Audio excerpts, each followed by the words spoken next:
오늘은 한자편 파트 3의 7번째 시간입니다.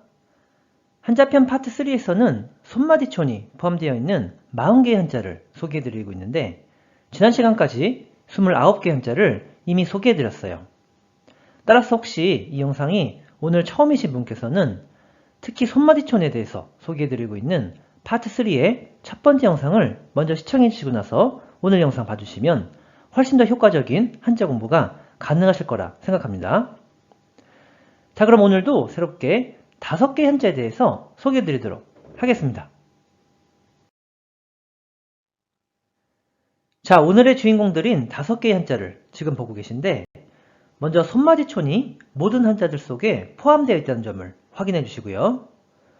그런데 오늘 한자들의 특징을 살펴보니까 두 번째 한자의 이 부분이 세 번째 한자에서도 쓰이고 있고 한편 이 네 번째 한자는 다섯 번째 한자에서도 쓰이고 있어요.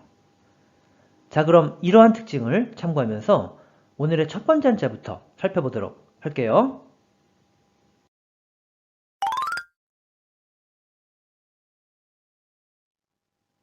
먼저 한자의 생세를 보면 손마디촌에 길도가 각각 결합된 형태예요.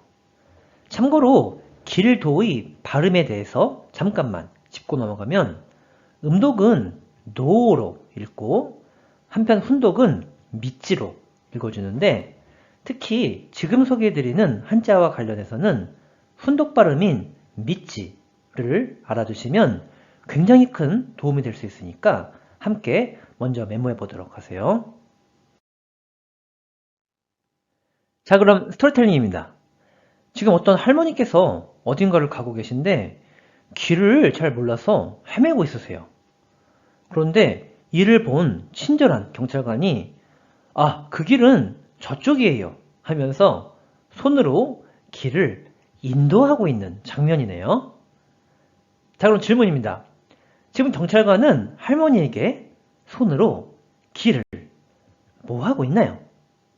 정답은 인도하고 있죠. 따라서 이 한자는 인도할 도라는 한자가 됩니다. 자, 이 한자 뜻으로는 導く、導く、 음으로는 どう、ど 라고 읽어줘요. 그럼 대표적인 음도어휘를 먼저 소개해 볼게요. う、指導、導入、導火線、 지도, 도입, 도화선이라는 어휘가 되고 다음은 훈독예문도 한 가지 소개해 볼게요. 親が子供を正しい道に導く、 부모가 자식을 바른 길로 인도하다 라는 문장이 되는데 근데 지금 발음이 어떻게 됐나요? 다다시 미치니 미치비크가 됐네요. 자, 이렇게 해서 인도할 도는 맞히는 것으로 하고 그럼 두 번째 한자로 가보도록 할게요.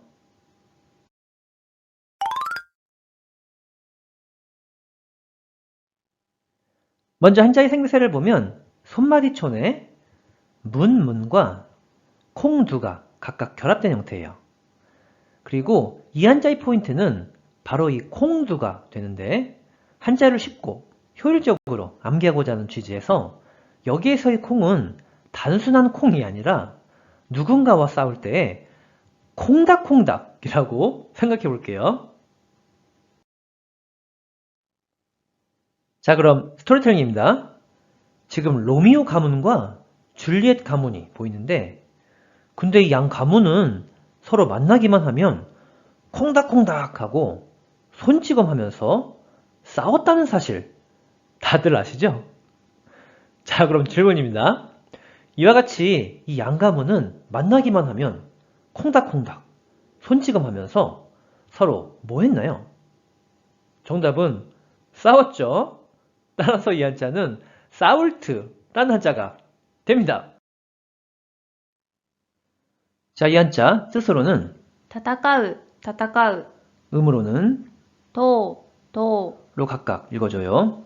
그럼 대표적인 음독어휘를 먼저 소개해 볼게요. 闘争、検討、関東省、悪戦苦闘、 투쟁, 건투, 감투상, 악전고투라는 어휘가 되고 다음은 예문도 한 가지 소개해 볼게요. 彼は闘病生活をしながら癌と戦っている。 그는 투병 생활을 하면서 암과 싸우고 있다 라는 문장이 됩니다. 이렇게 해서 싸울 to는 맞히는 것을 하고, 그러면 세 번째 한자로 가보도록 하겠습니다.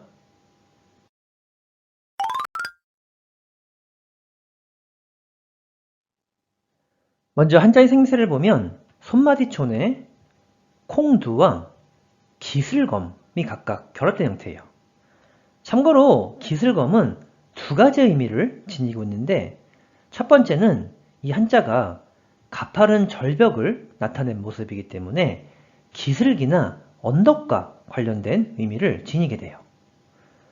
그리고 두 번째는 사실 옛날에는 집을 의미하는 한자인 집엄과 이 기슬검이 엄격하게 구분되어서 쓰이질 않았어요.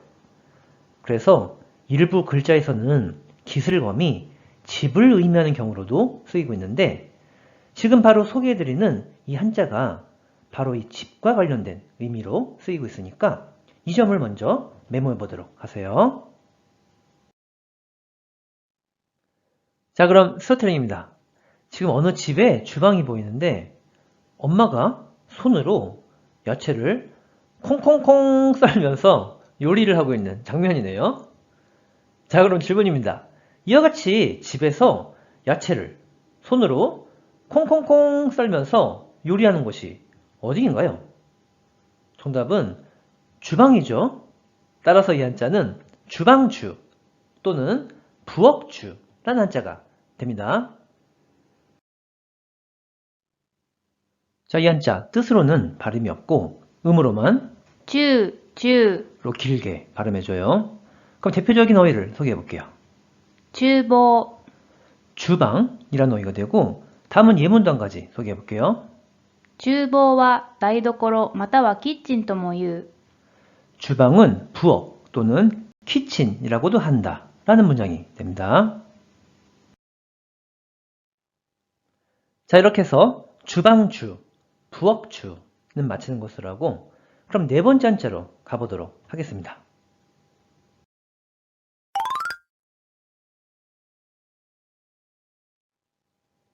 먼저 한자의 생미세를 보면 손마디촌에 나무조각장과 손톱조가 각각 더해진 형태예요. 참고로 나무조각장은 나무의 몸통을 이렇게 두 동강이를 내서 남게 된 나무조각을 연상해 보면 좋을 것 같고, 한편 손톱조는 조류의 날카로운 손톱을 연상해 보면 한참기가 수월해지니까 함께 참고해 보도록 하세요. 자, 그럼 스토리텔링입니다. 지금 장래희망이 유명한 조각가인 한 소년이 보이는데, 이 장래의 꿈을 이루기 위해서 손톱같이 날카로운 조각칼을 손에 들고 매일마다 나무 조각에 연습을 하고 있는 장면이에요. 자, 그럼 질문입니다. 지금 이 소년이 손톱같이 날카로운 조각칼을 손에 들고 나무 조각을 열심히 파고 있는 동기가 무엇인가요? 정답은 장래를 위해서죠. 따라서 이 한자는 장래장 또는 장수장이라는 한자가 됩니다. 자, 이 한자 뜻으로는 발음이 없고 음으로만 将、将、 라고 발음해줘요. 그럼 대표적인 어휘를 먼저 소개해 볼게요. 将来、将軍、大将、 장래, 장군, 대장이라는 어휘가 되고, 다음은 예문도 한 가지 소개해 볼게요. 将来の夢は何ですか? 장래의 꿈이 무엇인가요? 라는 문장이 됩니다. 자, 이렇게 해서 장래장, 장수장은 맞히는 것을 하고, 그럼 오늘의 마지막 한자로 가보도록 하겠습니다.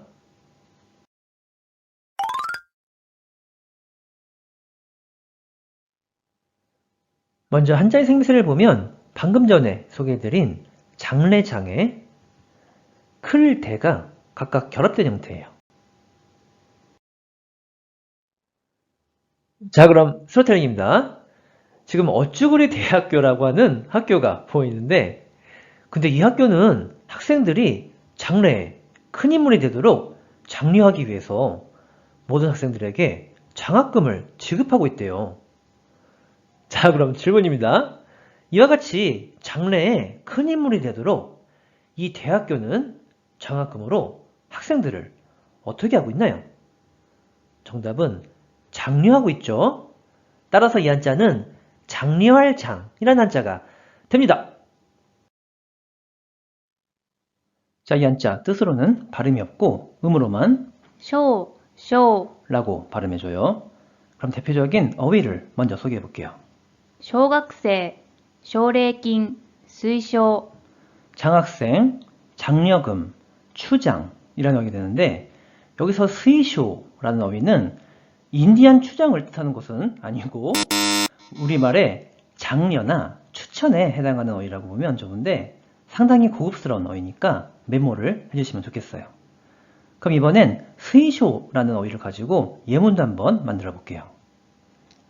コロナワクチンの接種が推奨されている。 코로나 백신 접종이 장려되어지고 있다 라는 문장이 됩니다. 자, 이렇게 해서 한자편 파트 3의 7번째 시간을 함께 해봤는데 어떻게 일본 한자 공부에 도움이 되셨나요? 참고로 오늘 영상이 오늘 처음이신 분께서는 한자편 파트 1과 파트 2의 영상도 함께 시청해 주시면 훨씬 더 효과적인 한자 공부가 가능하리라 생각합니다. 자, 그럼 오늘도 한자 공부 수고 많이 하셨고요. 다음 시간에 다시 만나도록 할게요. 소래자, 맞다네.